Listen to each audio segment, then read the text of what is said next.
ನಾನು ಕೂಡ ಸಾಮಾಜಿಕ ಮಾಧ್ಯಮಗಳಲ್ಲಿ ಮಾಜಿ ಶಾಸಕರಾದಂಥ ರಾಜು ಅವರು ಮಾಡಿರ್ತಕ್ಕಂಥ ಪೋಸ್ಟನ್ನು ನೋಡಿದೆ. ಅವರು ಜನರನ್ನ ಮೇಲ್ನೋಟಕ್ಕೆ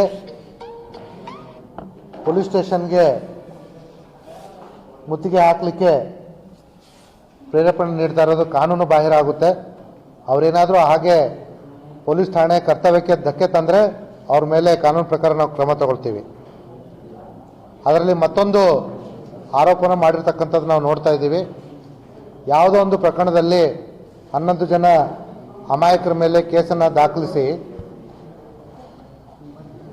ಅವರಿಗೆ ದಬ್ಬಾಳಿಕೆ ಮಾಡ್ತಾ ಇದ್ದಾರೆ ಅನ್ನೋಂಥದ್ದು.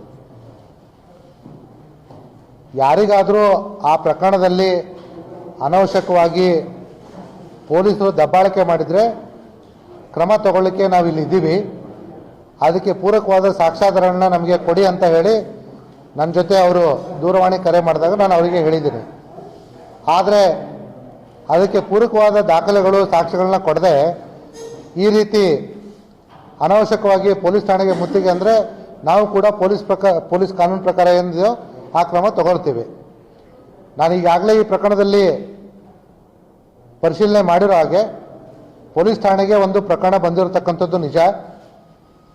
ಅದರಲ್ಲಿ 11 ಜನರ ಮೇಲೆ ಕೇಸ್ ದಾಖಲಾಗಿರೋದು ಕೂಡ ನಿಜ.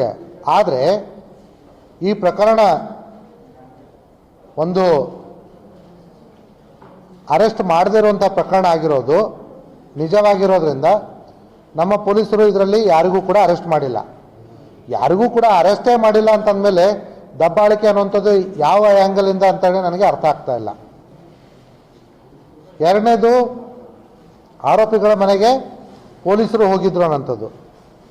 ಒಂದು ಪ್ರಕರಣ ಆದಾಗ ತನಿಖಾ ಕಾಲದಲ್ಲಿ ಆರೋಪಿಗಳ ಮನೆಗೆ ಪೊಲೀಸರು ಹೋಗಬಾರ್ದು ಅಂತೇಳಿ ಯಾವ ಕಾನೂನಲ್ಲೂ ಬರೆದಿಲ್ಲ. ಅವರು ಕೂಡ ಪೊಲೀಸರೇ ಆಗಿದ್ದರು.